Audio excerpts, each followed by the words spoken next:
My uncle was a Navy SEAL and refused to go near the ocean after retirement. He finally told me what pulled his team underwater. My Uncle Garrett died 3 weeks ago in his landlocked Montana cabin, 800 miles from the nearest coastline.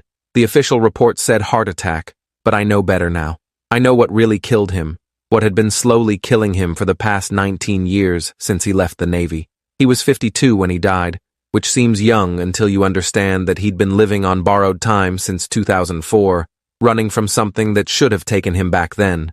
I'm his nephew Michael, and I'm writing this down because Garrett made me promise I would, made me swear on our family name that I'd document everything he told me during those final days when the morphine wasn't enough to keep the nightmares away, and he finally broke his silence about what happened during Operation Serpent's Cradle. That's not the mission's real name, obviously. It's been redacted and classified and buried under so many layers of government denial that even mentioning it probably puts me on some kind of list. But Garrett said that's what they called it among themselves.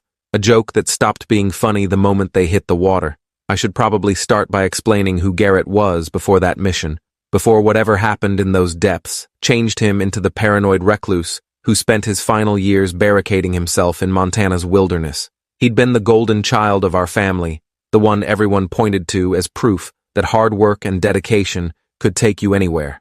High school valedictorian, Division I wrestler, accepted to Annapolis before deciding that wasn't elite enough and going straight for Bud S training instead.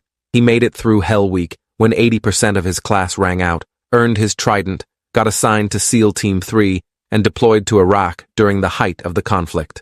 My dad, his older brother, used to say that Garrett was born without fear, that he had ice water in his veins and could stare down death without blinking. I remember visiting him once when I was 12, right before his second deployment, and he'd seemed larger than life, tanned and muscular, and radiating confidence that made everyone around him stand a little straighter. He'd talked about the Navy like it was his calling, his purpose, the thing he was meant to do with his existence. Then came 2004 and Operation Serpent's Cradle, and when Garrett came back 6 months later, he was a different person entirely. Not in obvious ways at first, not in ways that made the Navy brass concerned enough to deny his request for early discharge. He still looked physically capable, still had the build and the bearing of an operator, but something fundamental had shifted in his eyes. Some essential piece of him had been scooped out and replaced with a hollow wariness that never went away. He stopped talking about the Navy, stopped responding to messages from his old team members, turned down invitations to reunions and memorial services. Most notably, he moved to Montana and refused to go anywhere near large bodies of water.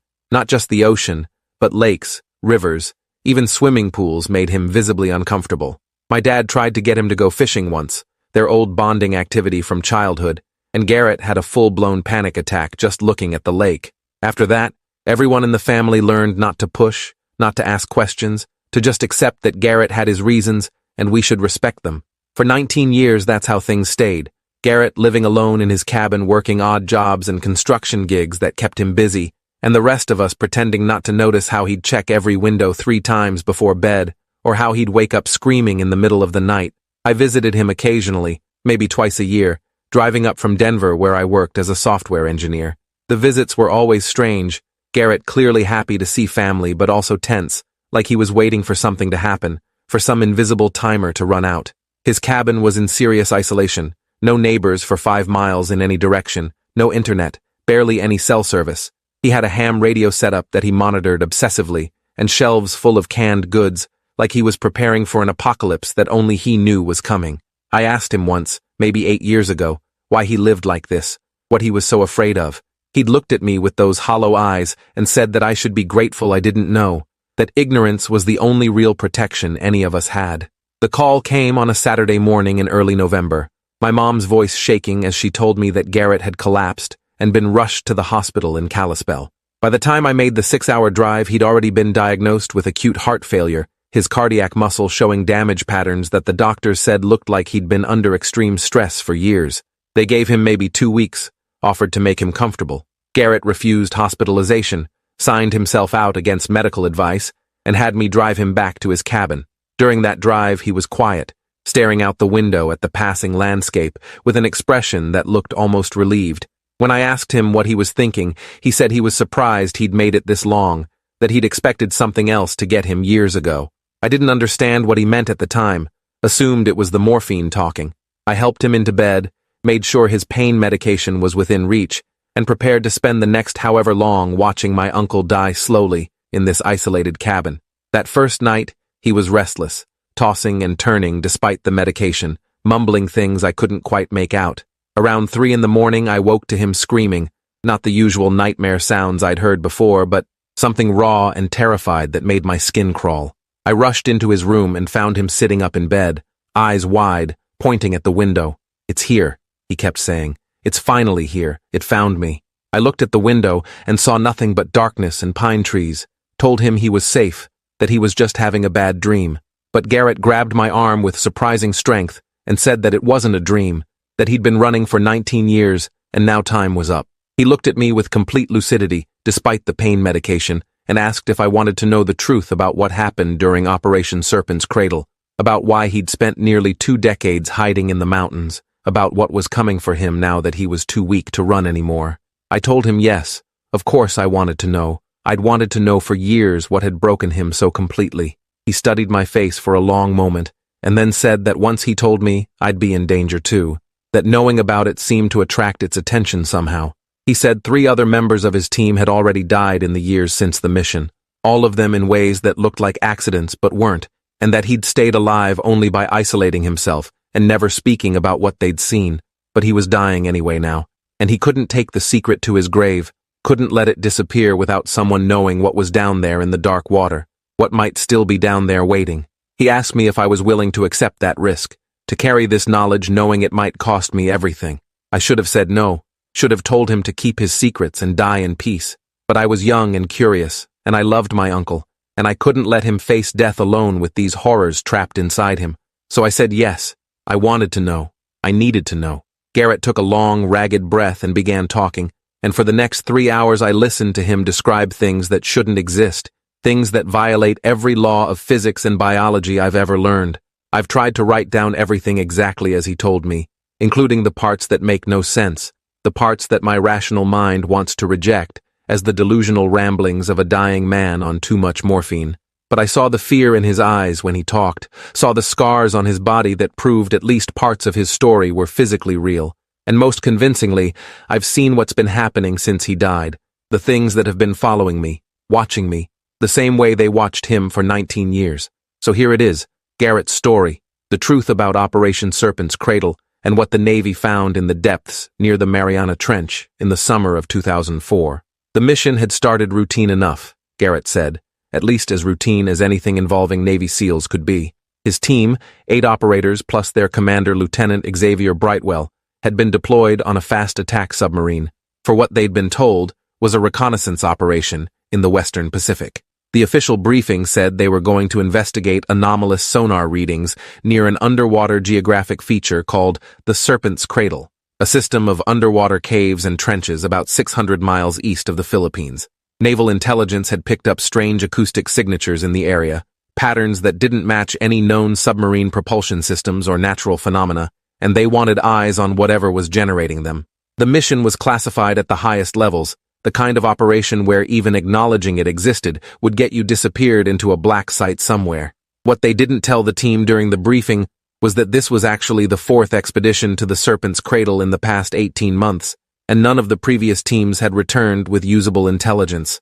They'd spent 3 days traveling to the location, the submarine running silent and deep, everyone on edge, even though they hadn't encountered any hostile forces. Garrett said there was something wrong about the area even before they arrived. The way the sonar screens would occasionally show shadows that disappeared when you looked directly at them. The way radio transmissions would sometimes pick up sounds that weren't quite words or static, but something in between. The submarine's crew was professional, but visibly nervous, speaking in hushed tones and avoiding the SEAL team's questions about what previous expeditions to the area had found. One sailor, a young sonar technician named Phillips, had pulled Garrett aside the night before the dive and told him that the Navy had sent 2 previous survey teams to map the Serpent's Cradle, and neither had come back. Not that they'd died or gotten lost, but that they'd simply vanished, stopped responding to communications mid-transmission, and when rescue teams were sent, they found the equipment floating empty, with no signs of struggle or malfunction. Phillips had shown Garrett something else too, sonar recordings from the previous expeditions that showed impossible things, objects moving through water at speeds no biological creature or mechanical vehicle could achieve, and worse, the recordings sometimes picked up what sounded like voices, human voices screaming in the depths where no humans should have been.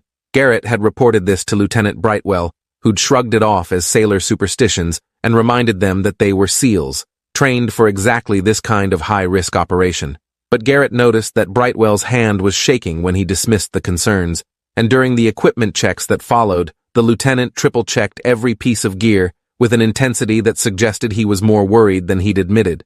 They spent the next day doing final preparations and reviewing dive procedures, planning to go down in 2 4-man teams with the lieutenant, supervising from the submarine's mini-sub that would transport them to depth. The dive was scheduled for midnight, because that's when the anomalous acoustic signatures were strongest, whatever was down there in the Serpent's Cradle, apparently more active during certain tidal periods. Garrett said he'd done hundreds of dives in his career, everything from tropical reef reconnaissance to Arctic under-ice operations, and he'd never felt the kind of dread that settled over him as they prepared to enter the water that night. It wasn't normal pre-mission nerves. It was something deeper, more instinctual, like his hindbrain was screaming at him to abort and surface and never come back. But SEALs don't abort missions because of bad feelings, so at 23:40 hours, they entered the water through the submarine's lockout chamber, 4 operators per team descending into darkness that was absolute and crushing.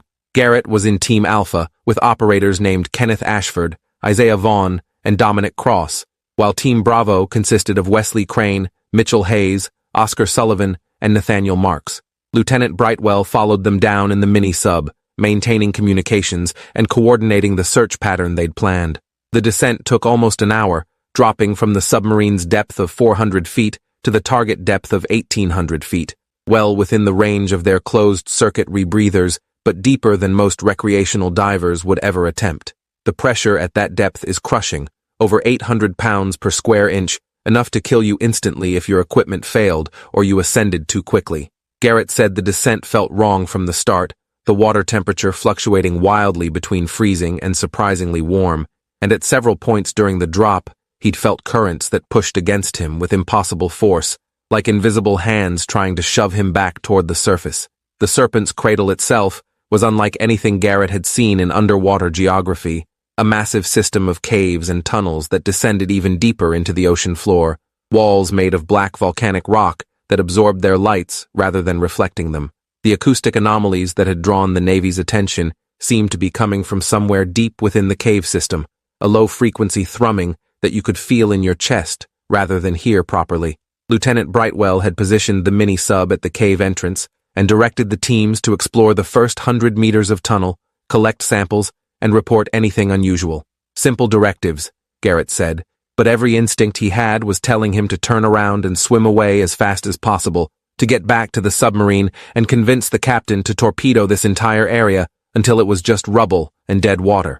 Kenneth had made a joke to lighten the mood, something about how this cave system looked like the world's worst water slide, but nobody had laughed, the tension too thick for humor to penetrate. Team Alpha took the left tunnel while Team Bravo went right, both teams maintaining visual contact through a buddy line system and regular radio checks every 5 minutes.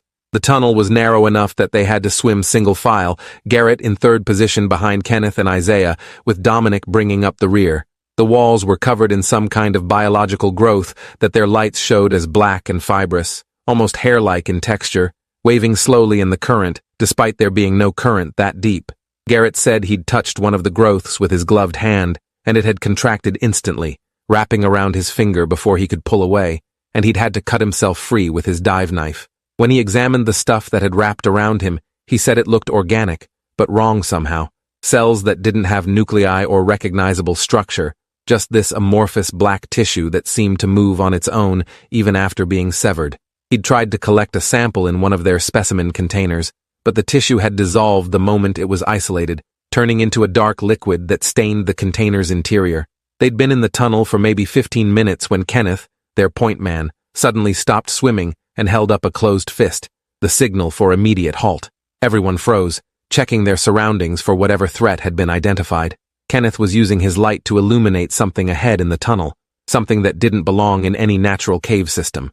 It was a structure, clearly artificial, made of metal that should have corroded away centuries ago, but was still intact despite being at 1,800 feet of depth. The structure was roughly dome-shaped, maybe 20 feet in diameter, covered in strange markings that weren't any language Garrett recognized. He'd studied languages as part of his SEAL training, could identify most major writing systems, but these symbols were something else entirely. Geometric patterns that hurt to look at directly, that seemed to shift when you weren't focusing on them. Isaiah had moved closer to examine the markings and suddenly jerked backward, his voice coming through the comm system in a panic saying that the symbols had moved, had actually rearranged themselves in response to his approach. Lieutenant Brightwell's voice came through their comm system asking what they'd found, and Kenneth described the structure as best he could. There was a long pause before Brightwell responded, telling them to proceed with extreme caution, take photos and video, but don't attempt to enter or interact with the structure directly. The lieutenant's voice had a quality to it that Garrett couldn't quite identify, not fear exactly, but something close to it, like recognition, like Brightwell had been expecting them to find something like this. They'd moved closer, Kenneth using his camera to document everything while Isaiah checked for radiation or chemical hazards with their portable sensors. The sensors were going crazy, Garrett said, showing readings that didn't make sense, electromagnetic fields that were orders of magnitude stronger than should have been possible naturally, and a low-level radiation signature that was definitely not background. The strange thing was that the radiation wasn't consistent. It pulsed in patterns that almost seemed deliberate, like Morse code, but in a language nobody could decipher. Isaiah had reported these findings to Brightwell, who'd ordered them to back away from the structure and prepare for immediate extraction. But before they could begin their exit, something changed. The low-frequency thrumming that they'd been feeling since entering the cave system suddenly intensified, becoming almost painful, vibrating through their bodies and equipment. Garrett said it felt like being inside a massive speaker, the pressure waves strong enough to make his vision blur and his teeth ache. Then the structure began glowing, a pale bioluminescent blue that illuminated the entire tunnel with light that seemed to come from inside the metal itself. The symbols on its surface were moving now, definitely moving, rearranging themselves into new patterns, like some kind of equation being constantly solved and resolved. Kenneth had started swimming backward away from the structure, and the rest of Team Alpha followed, but they'd only made it a few meters when Isaiah's voice came through the comm in a panic, shouting that something was wrong with his rebreather, that he couldn't breathe properly, that his chest felt like it was being crushed from the inside. Garrett turned to help Isaiah and saw that his friend's rebreather was functioning perfectly, the gauges showing normal oxygen levels and carbon dioxide scrubbing. But Isaiah was clearly in distress, clawing at his mask and making choking sounds, even though his equipment showed no malfunction. Kenneth and Garrett had moved to either side of him, trying to calm him down and check his gear, when they noticed something horrifying. There was something inside Isaiah's mask with him, something that definitely hadn't been there seconds ago. It looked like black water, not quite liquid but not quite gas, flowing in through the edges of his mask despite it being sealed properly. Isaiah was inhaling this substance, and wherever it touched his skin, it left marks, dark stains spreading across his face like frostbite or chemical burns. Dominic had grabbed his arm trying to stabilize him while Garrett tried to figure out what was happening. But the black substance was spreading faster now, not just on Isaiah's face but down his neck, visible through the collar of his wetsuit. They'd tried to remove his mask to clear whatever was contaminating his breathing system, but the moment Kenneth touched the mask, it shattered, just fell apart into fragments despite being made of reinforced polycarbonate that should have withstood incredible pressure. Isaiah's face was fully exposed to the water now, no protection at 1,800 feet of depth, and by all logic, he should have died instantly from the pressure differential.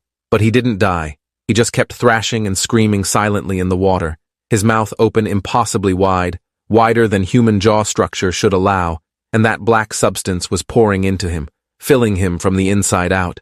Garrett said he could see it moving under Isaiah's skin, spreading through his body like ink in water, tracing the path of his veins and arteries, and Isaiah's eyes had changed color, no longer brown, but completely black, including the whites, just solid black orbs that stared at nothing and everything simultaneously. Lieutenant Brightwell was shouting through the comm system, demanding to know what was happening, but none of them could form coherent responses.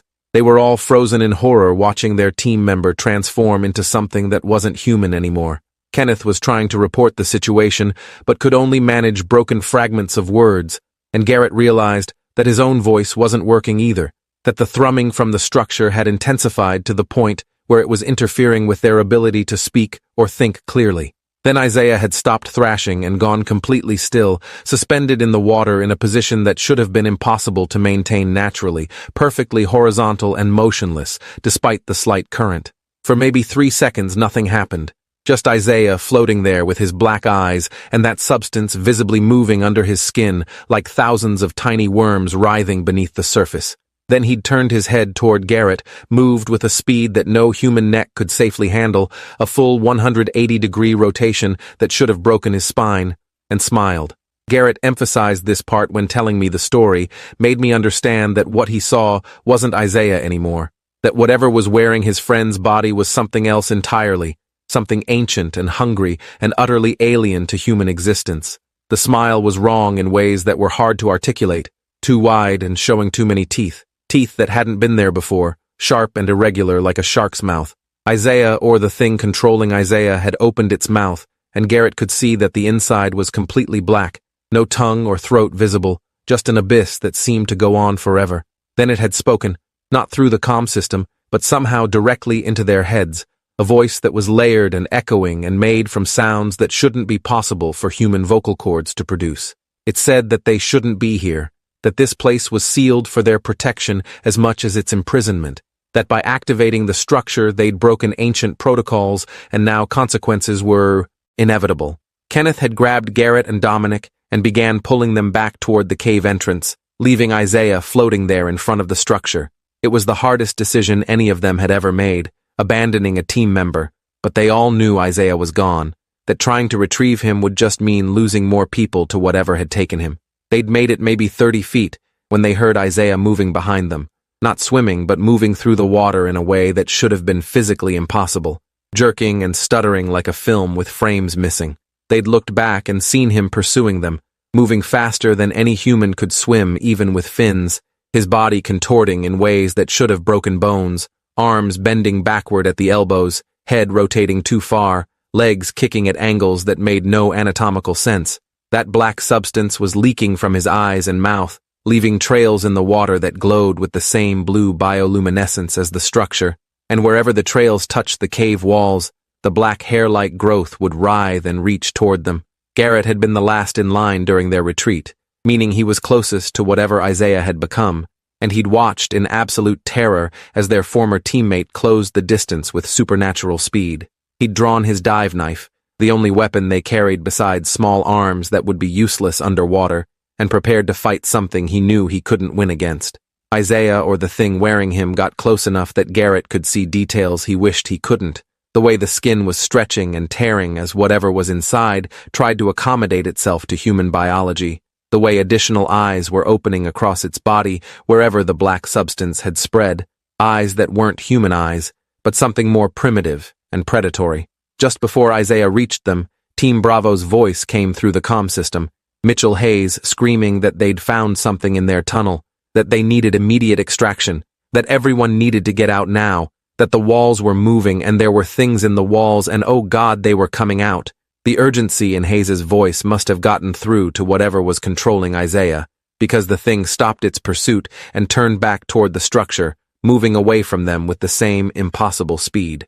Garrett said he watched Isaiah's body contort one final time before disappearing back into the glowing blue light, and he could have sworn he saw his friend's actual face for just a moment, breaking through whatever was possessing him, and the expression was one of pure agony and pleading, like Isaiah was still conscious somewhere inside that nightmare and begging them to kill him. Lieutenant Brightwell had ordered both teams to abort the mission and return to the mini-sub immediately. Forget the samples and documentation, just get out. Team Alpha had started ascending, following their guideline back toward the cave entrance, when the entire system suddenly flooded with that same pale blue bioluminescence. Every surface was glowing now, the walls, the strange hair-like growth, even the water itself seemed to be lit from within, and Garrett could see things moving in the walls that he'd thought were solid rock. The walls weren't solid at all, he realized. They were honeycombed with thousands of small chambers, each one containing something that looked vaguely humanoid but wrong, Wrong in the way that Isaiah had been wrong, bodies suspended in some kind of fluid or stasis, and they were all starting to wake up. Garrett could see eyes opening in those chambers, black eyes like Isaiah's, and the chambers were beginning to crack open, releasing whatever had been sleeping inside for who knows how long. Kenneth had seen it too, and was screaming at everyone to swim faster, that they needed to reach the entrance before whatever was waking up got free. They'd reached the cave mouth and found the mini-sub waiting, Lieutenant Brightwell gesturing frantically for them to board, his face visible through the sub's viewport showing an expression of controlled panic. Kenneth and Dominic made it inside, but as Garrett was grabbing the entry handle, he'd looked back into the cave one last time, and immediately wished he hadn't. What he saw there would haunt him for the rest of his life. Images that would play on repeat during every nightmare, every moment of paranoia, every time he closed his eyes. The entire cave system was visible now in that blue light, and it went down much deeper than they'd thought, kilometers down into the ocean floor, and the tunnels weren't natural at all. They were corridors, architecture, a massive underground structure that stretched impossibly far in all directions. And moving through those corridors were things that looked vaguely human-shaped, but wrong in fundamental ways, swimming or crawling or moving through dimensions that Garrett couldn't fully perceive, hundreds of them, maybe thousands, all heading toward the cave entrance, toward the surface, toward escape.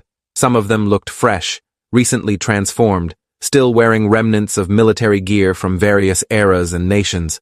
Others looked ancient, their bodies adapted to the depths in ways that had nothing to do with human evolution, with additional limbs and organs that served purposes Garrett couldn't guess at. He'd realized in that moment that they hadn't been sent to investigate an anomaly. They'd been sent to check whether something was breaking out, whether the containment that had held these things for however long was finally failing. He'd scrambled into the mini-sub, and Brightwell had sealed the hatch, beginning immediate ascent, while radioing the submarine to prepare for emergency retrieval and possible hostile contact. Through the mini-sub's portholes, they could see the cave entrance glowing brighter and brighter. And then the first of those things emerged into open water, moving with purpose toward the submarine's position 400 feet above. Brightwell was piloting the mini-sub as fast as it would go, racing against whatever was pursuing them, and Garrett could hear something impacting the hull, not like debris but like deliberate strikes, something testing the structure's strength, trying to find weak points. Kenneth had been looking through the rear porthole and he'd started screaming. Not words, just this raw sound of absolute terror that Garrett had never heard from a fellow SEAL. And when Garrett looked, he'd seen faces pressed against the glass, human faces with black eyes and mouths open too wide, dozens of them surrounding the mini-sub, and he'd recognized some of them, seen people he knew, sailors from previous expeditions based on their gear, all of them transformed into whatever Isaiah had become. One face in particular stood out, a woman wearing the remains of a French naval uniform from what looked like the 1960s, her name tag still partially visible reading Bernier. She'd been pressing her face against the porthole and mouthing words that Garrett couldn't hear but could somehow understand anyway, warning them that they couldn't stop what was coming, that the seals were broken and the deep ones were waking, and humanity's time on the surface was measured in decades at most. The mini-sub had docked with the submarine in record time, everyone scrambling through the lockout chamber while Brightwell was shouting at the captain to blow ballast and surface immediately, that they had hostiles in pursuit and needed to evacuate the area at maximum speed. They'd barely cleared the chamber when the submarine began its emergency ascent, angle so steep that loose equipment was sliding across the deck, alarms blaring as the reactor pushed beyond normal operating parameters to give them the speed they needed to outrun whatever was chasing them. Garrett and Kenneth and Dominic were stripping off their dive gear when they'd heard impacts against the submarine's hull, dozens of them, hundreds, the whole vessel shuddering from the strikes like it was being hit by torpedoes. But these weren't explosions. These were physical impacts from something ramming the hull with enough force to dent reinforced steel. Something was trying to get in, trying to breach the hull through sheer force, and the metallic groaning suggested it might succeed. The captain had ordered the submarine to full speed ahead while still ascending, trying to outrun whatever was chasing them, and crew members were running to battle stations even though nobody knew what they were supposed to fight. Phillips, the sonar technician, was at his station calling out contacts, hundreds of them surrounding the submarine and matching its speed despite it traveling at over 30 knots, shapes on the sonar that moved like dolphins but were the size of small whales and radiated heat, signatures that made no biological sense. The submarine's executive officer, a commander named Dalton, had approached the SEAL team and asked point blank what the hell was chasing them, what had they found down there, and when nobody could answer coherently, he'd grabbed Kenneth by his wetsuit and demanded to know if they'd somehow started a war, if they'd attacked some foreign installation, and now they were all going to die for it. Kenneth had just laughed, a sound that was more hysteria than humor, and told Dalton that they wished it was that simple, that they wished they were being chased by Chinese or Russian submarines, because at least that would make sense within their understanding of reality. What was actually chasing them, Kenneth said, was so far outside normal experience that trying to fight it would be like cavemen trying to fight a nuclear missile with stone spears. Dalton had looked like he wanted to argue, but then another massive impact hit the hull, this time strong enough to knock several crew members off their feet, and he'd run back to the command center to coordinate damage control. They'd broken the surface after what felt like hours, but was probably only 20 minutes. The submarine's sail rising into the night air, waves crashing across the deck. The captain had immediately radioed for air support and prepared to evacuate the vessel if necessary, convinced that they were about to be sunk by whatever was down there. But the impacts had stopped the moment they surfaced, the things apparently unwilling or unable to follow them into the air. Team Bravo had finally made it back during the emergency ascent, all four of them accounted for but in various states of shock, none of them able to speak coherently about what they'd seen in their tunnel. Wesley Crane had been catatonic, staring at nothing and making strange movements with his hands like he was trying to communicate in a sign language nobody recognized. Mitchell Hayes had been whispering about eggs, thousands of eggs in chambers that were hatching, releasing things that had been waiting in darkness for so long they'd forgotten what light looked like. Oscar Sullivan had been relatively functional, but kept insisting that something had followed him back, that he could feel it inside his head, watching through his eyes, learning about the surface world through his memories. The submarine had remained on the surface running at maximum speed away from the Serpent's cradle, and after 2 hours of distance, the crew had finally started to believe they might have escaped. The captain had ordered a full diagnostic of the hull damage, and engineers reported that they'd counted over 300 distinct impact points, some of them showing strange corrosion patterns that hadn't been there before the dive, metal that looked like it had been partially digested by some kind of acid. More disturbing were the markings around some of the impact points, scratches that almost looked like writing, the same geometric symbols they'd seen on the structure in the cave, as if whatever had been hitting the hull was trying to communicate or mark the submarine for future reference. The captain had ordered all external surfaces photographed and documented before having them sandblasted clean, not wanting whatever message had been left to remain on his vessel. That's when Isaiah Vaughn had climbed onto the submarine's deck, pulling himself up from the water with movements that were still wrong, still too fast and too angular. He'd been 2 hours behind them at flank speed, which should have been impossible for any swimmer even with military fins and training, but there he was, standing on the sail in soaking wet dive gear, smiling at the lookouts who were screaming for help. Garrett said they'd tried to bring Isaiah inside, thinking maybe he'd somehow survived and escaped from whatever had taken him, but Lieutenant Brightwell had stopped them, had drawn his sidearm and ordered everyone to stay back from the thing that looked like their teammate. Brightwell asked Isaiah a series of questions, personal details that only the real Isaiah would know, names of family members and hometown details and memories from their training, and the thing answered everyone perfectly, had all of Isaiah's memories and personality apparently intact, but Brightwell kept his weapon trained on it anyway, told it that they knew it wasn't Isaiah anymore, that they'd seen what happened to him down in the caves, that whatever was wearing his body needed to leave immediately, or he'd be forced to take action.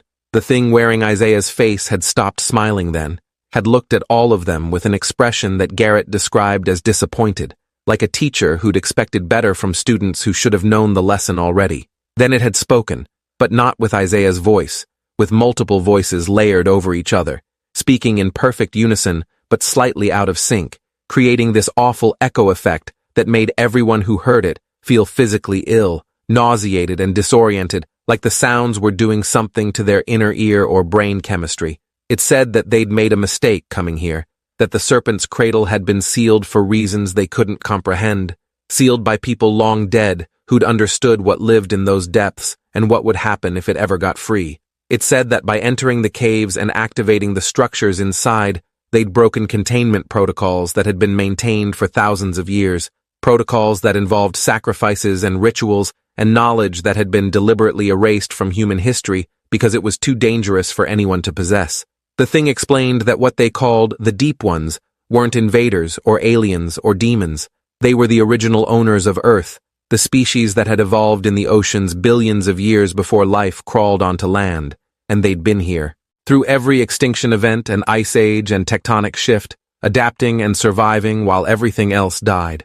Humanity was a temporary phenomenon in their perspective, a blink of geological time, interesting but ultimately irrelevant to the long arc of planetary history. The Deep Ones had chosen to retreat into dormancy millennia ago, when the last ice age made the surface world temporarily inhospitable, sealing themselves in the deep trenches and caves to wait for conditions to improve. But they'd left behind guardians and fail-safes, ways to monitor the surface world and ensure that no species stumbled upon their resting places and accidentally triggered an early awakening.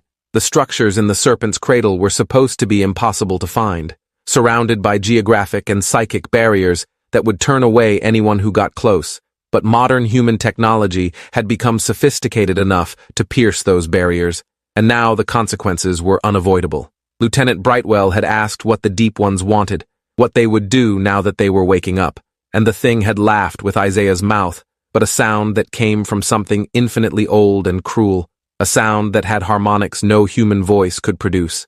It said that the Deep Ones weren't trying to wipe out humanity, they were trying to recruit us, to offer us a choice between extinction and transcendence. The black substance that had filled Isaiah wasn't killing him, it was changing him, rewriting his biology at a cellular level to allow him to survive in environments that would kill baseline humans, underwater pressure that would crush steel, temperatures that would boil or freeze normal tissue, radiation levels that would break DNA apart. The transformation was a gift in the Deep One's perspective, a chance for humanity to transcend its limitations and join them in the depths, to become part of something older and greater and more enduring than surface civilization had ever been. Anyone who accepted the transformation would gain access to knowledge and experiences beyond human comprehension, would live for centuries or millennia instead of decades, would be able to explore the 95% of Earth's oceans that humanity had never seen. But the offer came with conditions, the thing said, its voice taking on a more serious tone. Once transformed, there was no going back, no returning to baseline humanity or surface life. The changes were permanent and fundamental, affecting not just the body, but the mind and soul if such things existed. Transformed humans would have to make choices about what they were willing to give up, what parts of their humanity they could sacrifice in exchange for survival and power. Some transformed individuals retained most of their personality and memories, becoming ambassadors between the surface world and the depths. Others lost themselves completely, their human consciousness subsumed by the vastly older intelligence of the Deep Ones, becoming vessels for something alien wearing human skin. There was no way to predict which outcome any individual would experience, making the choice to accept transformation essentially a gamble with your identity and sanity as the stakes. Garrett had asked the obvious question, what happened to people who refused the transformation, who wanted to stay human and live on the surface? The thing wearing Isaiah's body had turned its black eyes directly on Garrett when answering, and he'd felt like he was being examined by something that could see through his skull into his thoughts, evaluating him as a specimen. It said that refusal was allowed, even respected in a way, but it came with its own consequences. The Deep Ones would be reclaiming the oceans over the next few decades, making them increasingly inhospitable to baseline humans through changes in temperature, acidity, and the introduction of organisms that would make the water toxic to surface life.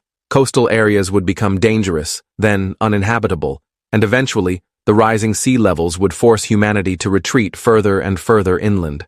Anyone who chose to remain human would be confined to an ever-shrinking habitable zone, cut off from the majority of the planet, watching as the oceans became completely alien territory. It wouldn't be genocide, the thing insisted, just natural selection, the universe favoring species that could adapt over those that couldn't.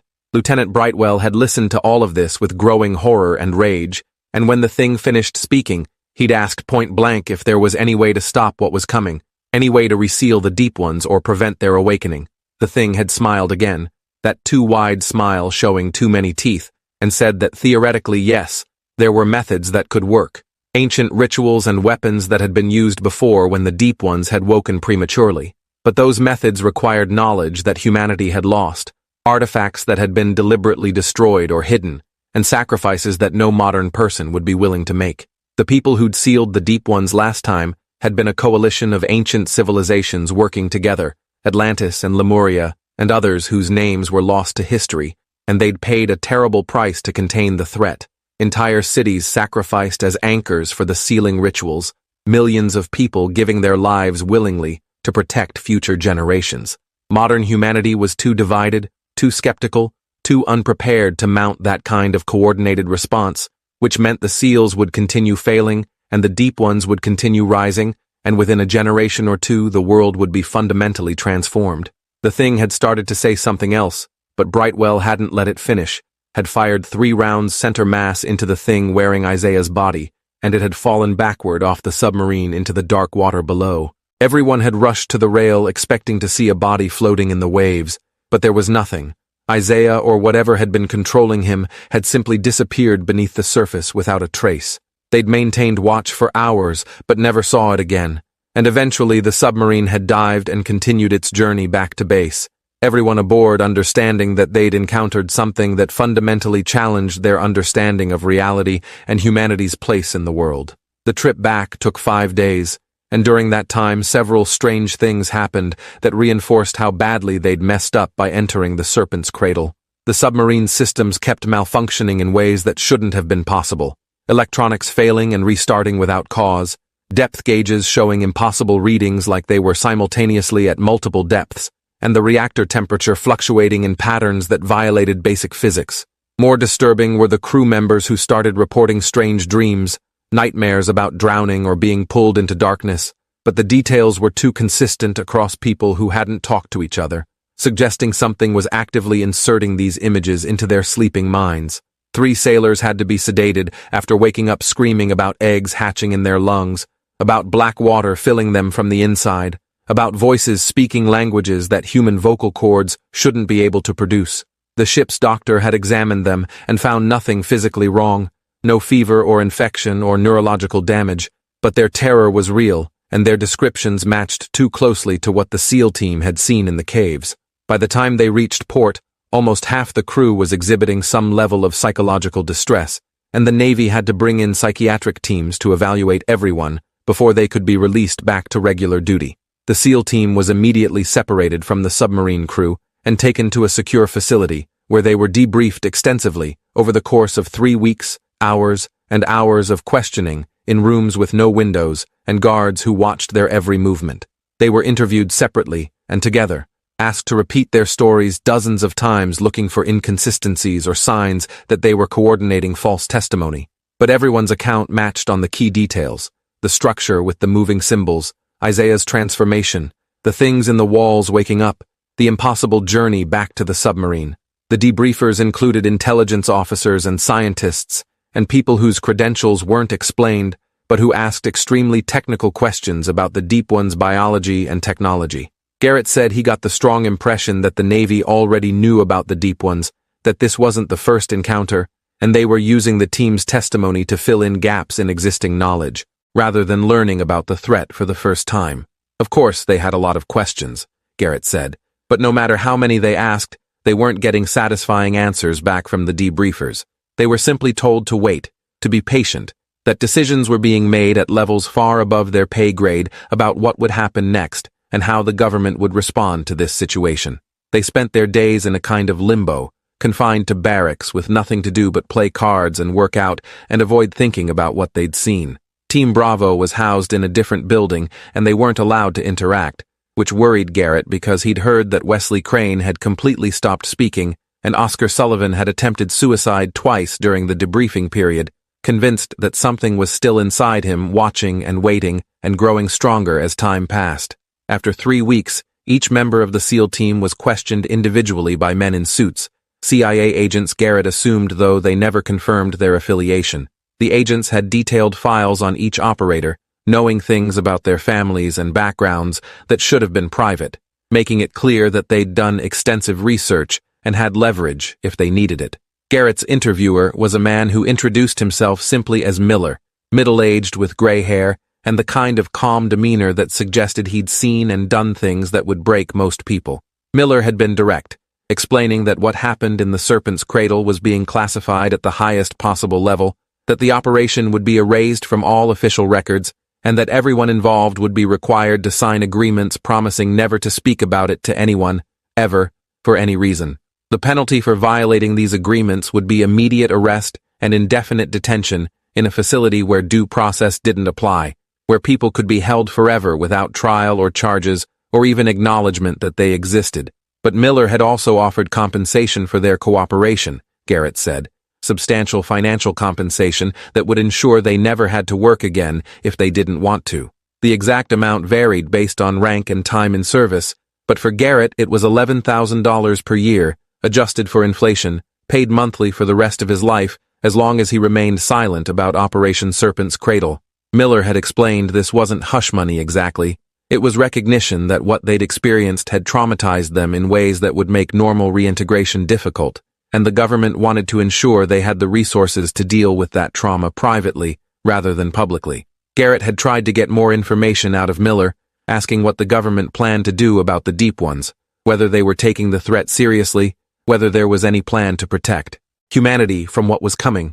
Miller had given him a look that was almost pitying, and said that yes, there were plans, classified plans that involved international cooperation and scientific research and military preparation, but that Garrett shouldn't expect those plans to be shared with someone at his level. When Garrett had pressed for more details, Miller had finally admitted something that chilled him more than anything else. He'd said that the government had known about the Deep Ones for decades, that the first confirmed encounter had been in 1963 during a submarine expedition in the Mariana Trench, and that every expedition since then had found more evidence of their existence and gradual awakening.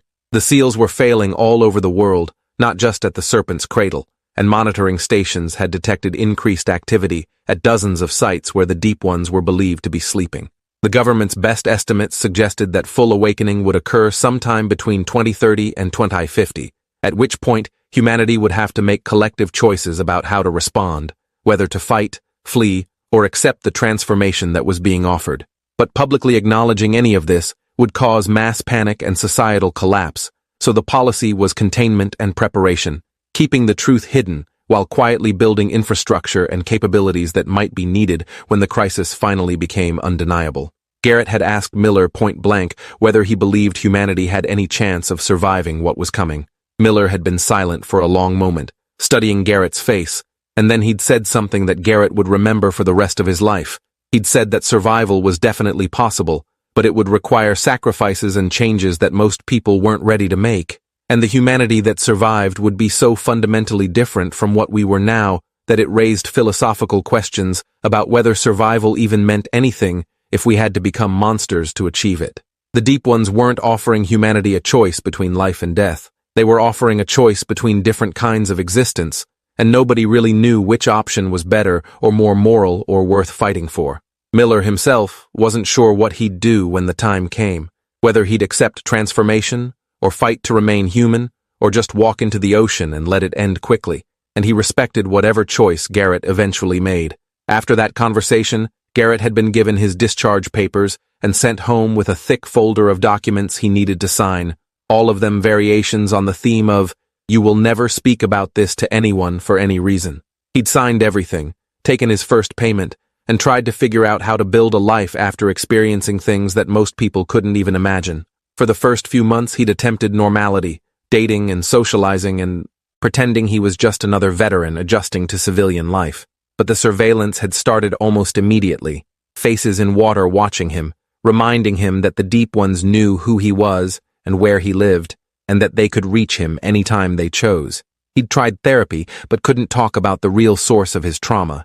Tried medication, but it just numbed him without providing real relief. Tried exercise and work and every other coping mechanism before finally admitting that he couldn't live anywhere near large bodies of water without constant panic attacks.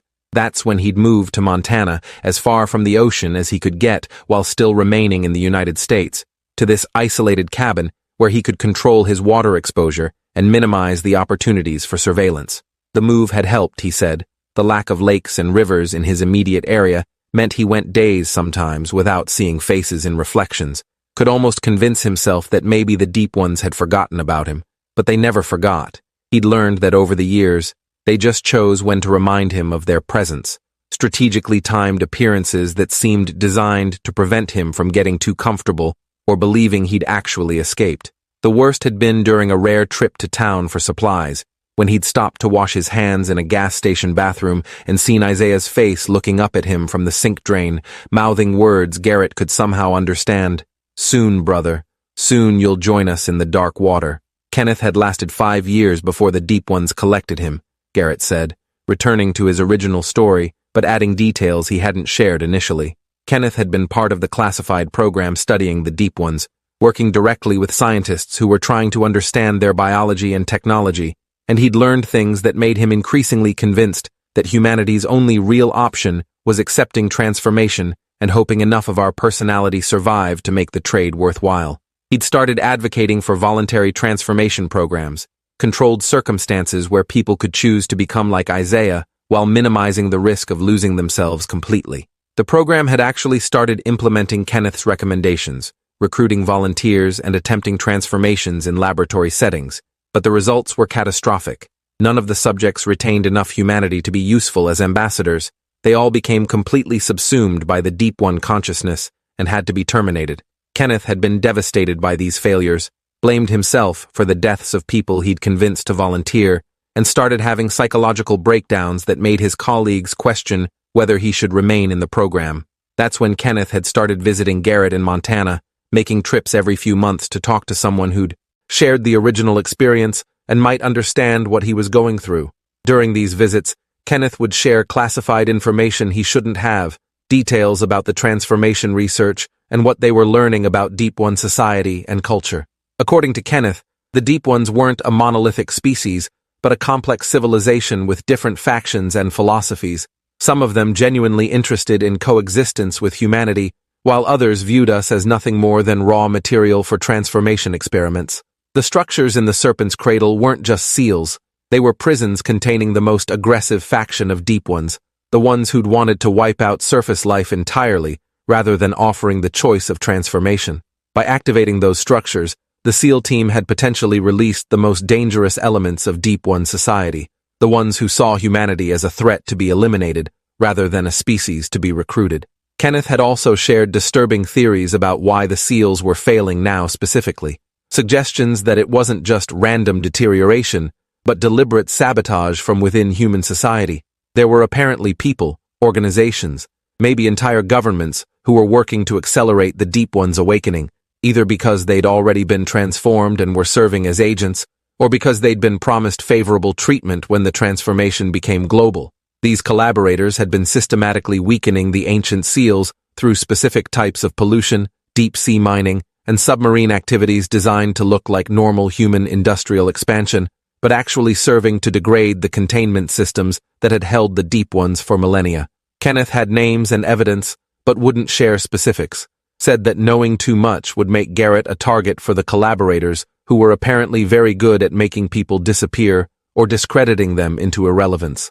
The last time Kenneth visited Montana had been in early 2009, showing up unannounced in the middle of winter when the roads were barely passable, looking haggard and paranoid in ways that alarmed even Garrett, who'd grown used to Kenneth's increasing instability.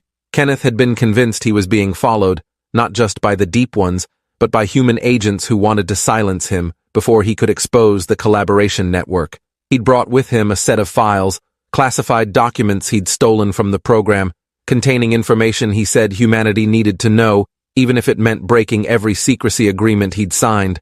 The files detailed the transformation research in graphic detail, showed that the process was even worse than they'd initially understood, that accepting the black substance meant allowing something ancient and alien to literally rewrite your DNA and reshape your neurons until you were no longer the person who'd made the choice.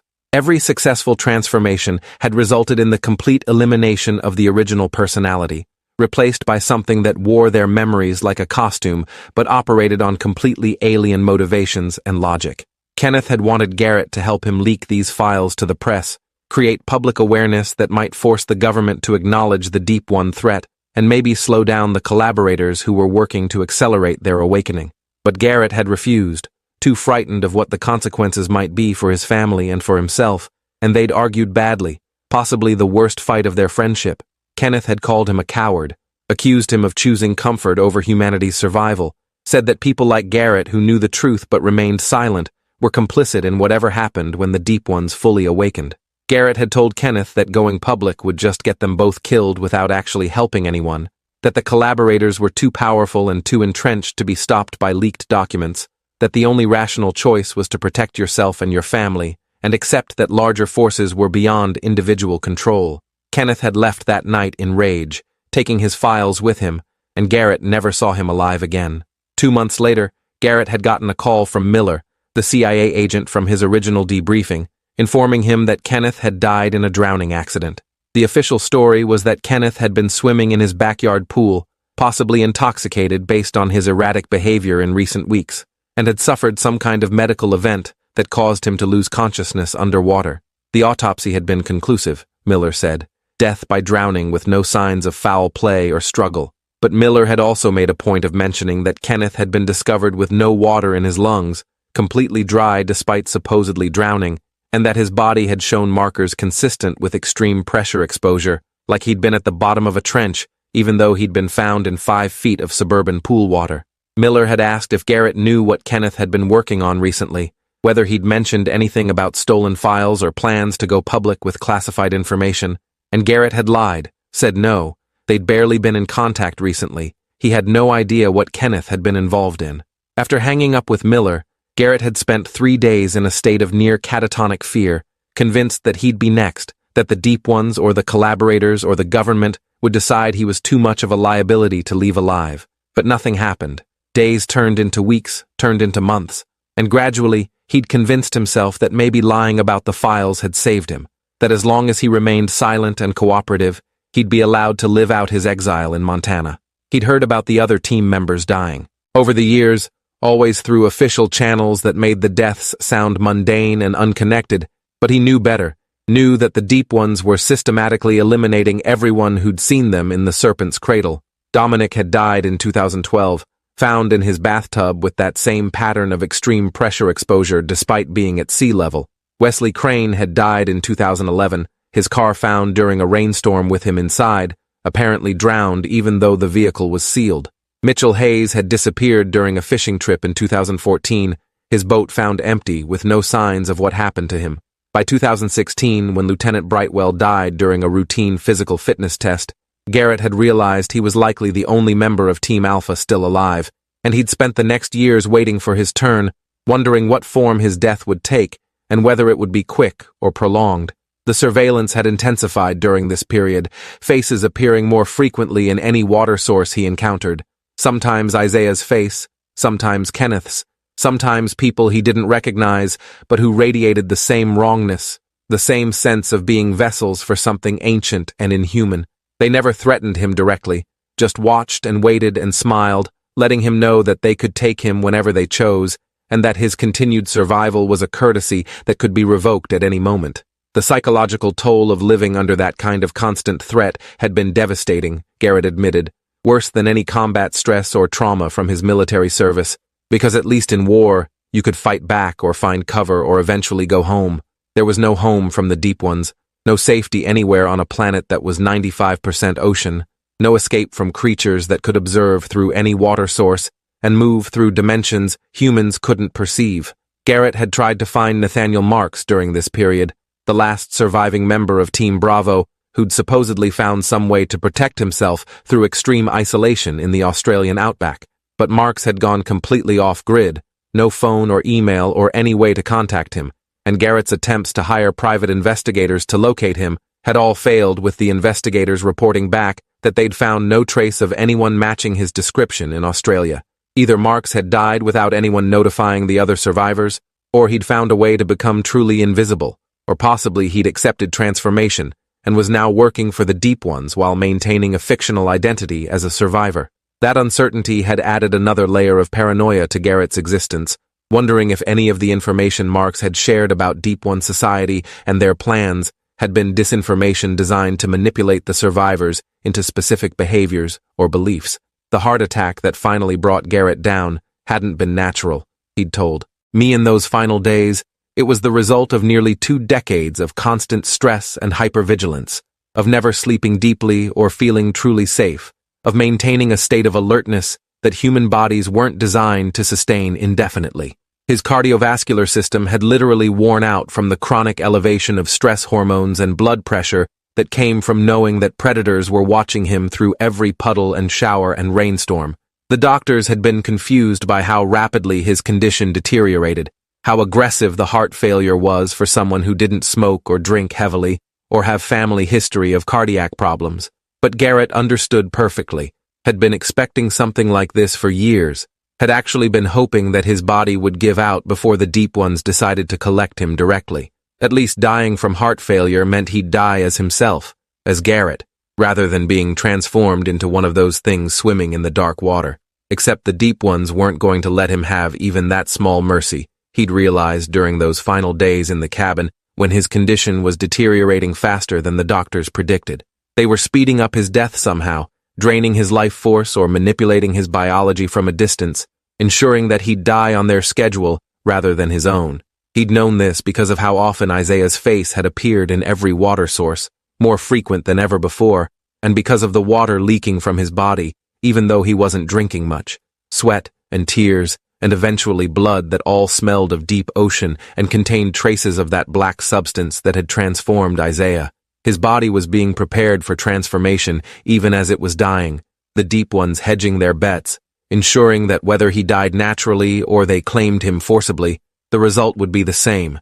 Another vessel for their consciousness, another human who'd learned too much becoming a tool for their purposes. That's why Garrett had called me, he'd explained as his story wound down. Why he'd decided to break 19 years of silence and tell someone the truth despite the danger it posed to both of us. He wanted there to be a record, evidence that couldn't be completely erased, testimony from someone who'd seen the Deep Ones firsthand and understood what humanity was facing. If I could document his story and share it widely enough, make it reach enough people that it couldn't be suppressed or dismissed, then maybe it would plant seeds of awareness that would help when the crisis finally became undeniable. People would remember hearing about the Deep Ones before the official revelation, would have mental frameworks already in place for processing information that would otherwise seem insane, would be slightly more prepared to make the terrible choices that were coming.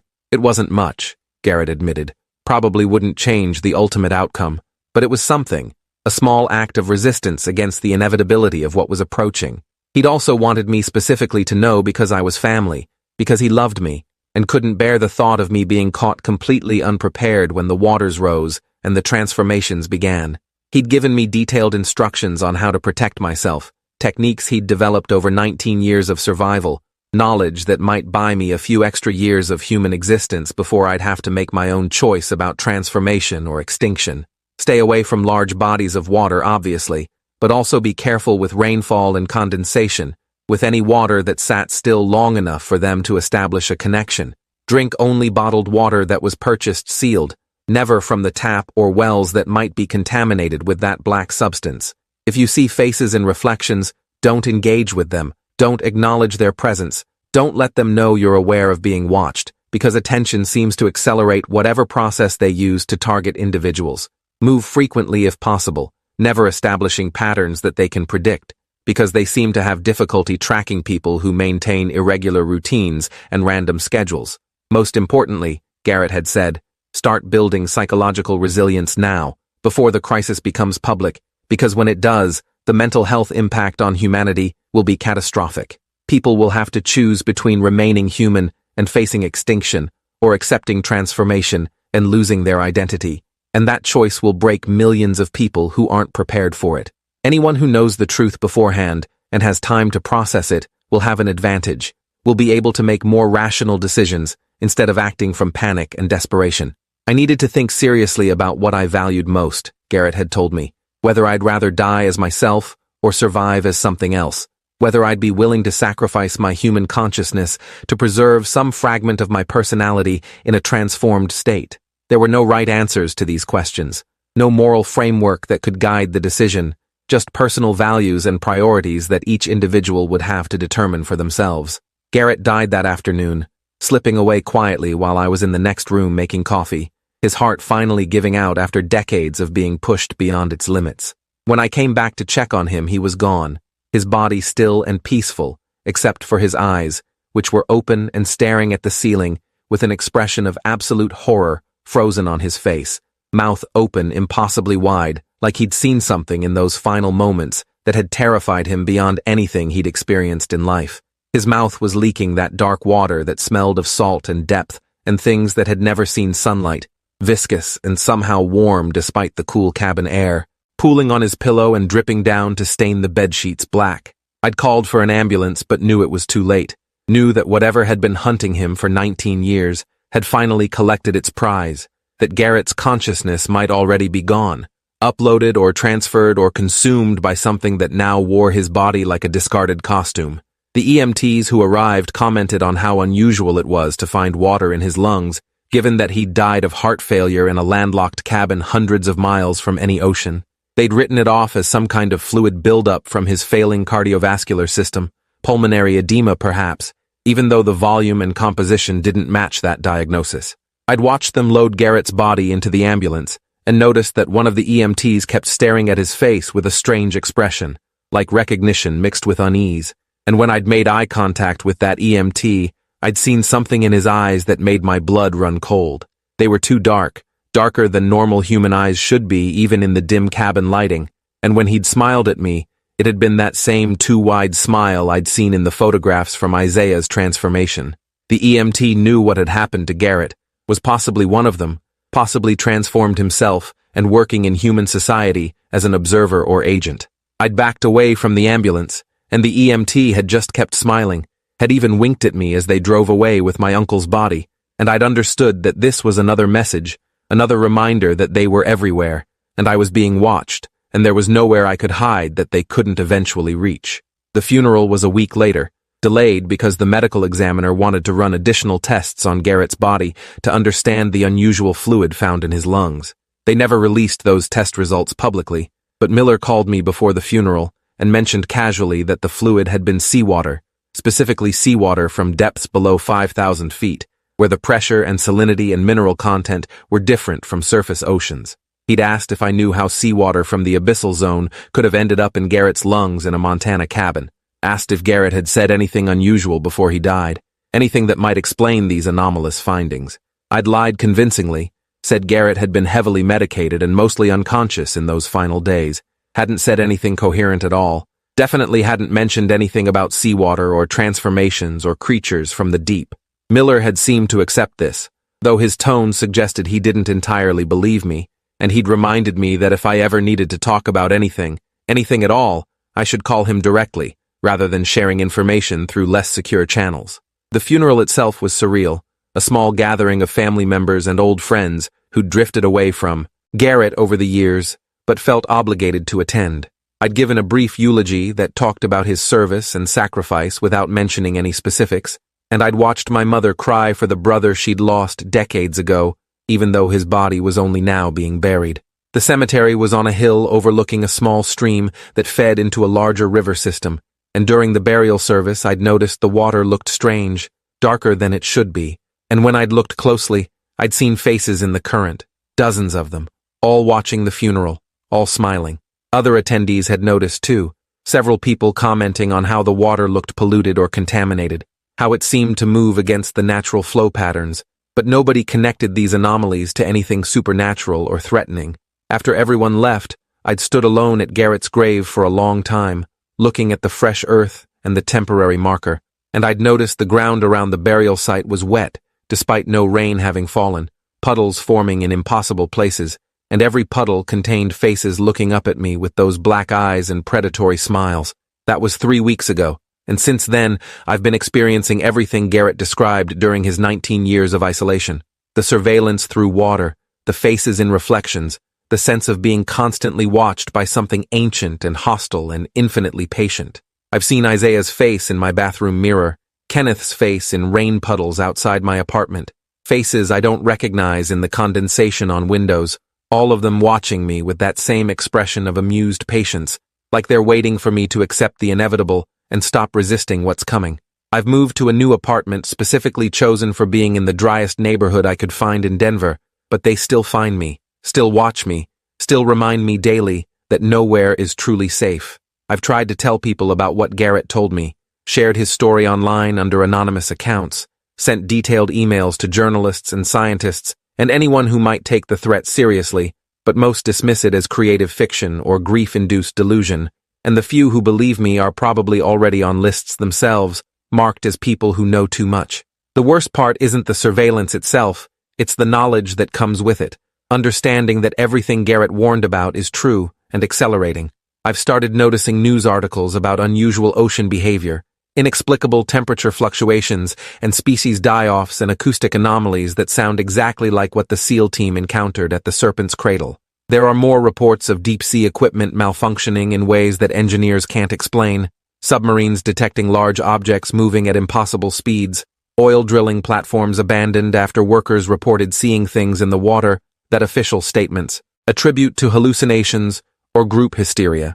The patterns are there for anyone willing to look, evidence of something massive waking up in the depths, preparing to reclaim a planet that had always belonged to them long before humans existed. And most terrifying of all, I've started noticing people in my daily life who show the subtle signs Garrett described, eyes that are slightly too dark, movements that are slightly too fluid, smiles that are slightly too wide. They're already among us, transformed individuals living in human society, working normal jobs and maintaining normal relationships while serving purposes that have nothing to do with human concerns. I don't know how much time I have before they decide to take me, like they took Garrett and Kenneth and Isaiah and everyone else who saw the deep ones and survived to talk about it. Maybe days, maybe years, maybe they'll let me live out a normal lifespan as a form of psychological torture, forcing me to watch humanity's slow decline into crisis while knowing exactly what's coming and being powerless to prevent it. I keep Garrett's instructions close, following his advice about water and patterns and psychological preparation, building mental resilience for choices I'll eventually have to make. Sometimes I wonder if I should just accept transformation now, get it over with while I still have some agency in the process, before they force it on me during some moment of weakness or desperation. But then I remember Isaiah's face in those final moments, before the black substance took him completely, the pure terror and pleading in his expression, and I know I'll fight to remain human for as long as possible, even knowing it's ultimately futile. If you've read this far and you're questioning whether any of it could be true, whether your ocean really does contain ancient intelligences preparing to reshape the world, I encourage you to look at any body of water near you, really look at it, stare long enough for your eyes to adjust, and your mind to open to possibilities it normally rejects. If you see faces looking back at you with black eyes and too wide smiles, if you feel that sense of being observed by something vast and old and utterly inhuman, then congratulations, you're now one of us, one of the watched, one of the people who carry knowledge that will either prepare you for what's coming or drive you slowly insane before it arrives. Garrett spent 19 years running from the truth he'd discovered in the Serpent's Cradle, and it didn't save him in the end, didn't protect him from the transformation he'd feared more than death itself. None of us can run from what's coming. We can only choose how we face it when the waters finally rise and the deep ones emerge to claim the surface world they've been patiently waiting to inherit, when humanity's time as dominant species ends and we're offered the choice between extinction and becoming something that our current selves would consider worse than death. Thanks for hanging out till the end. If you want more stories, make sure to subscribe and leave your take below.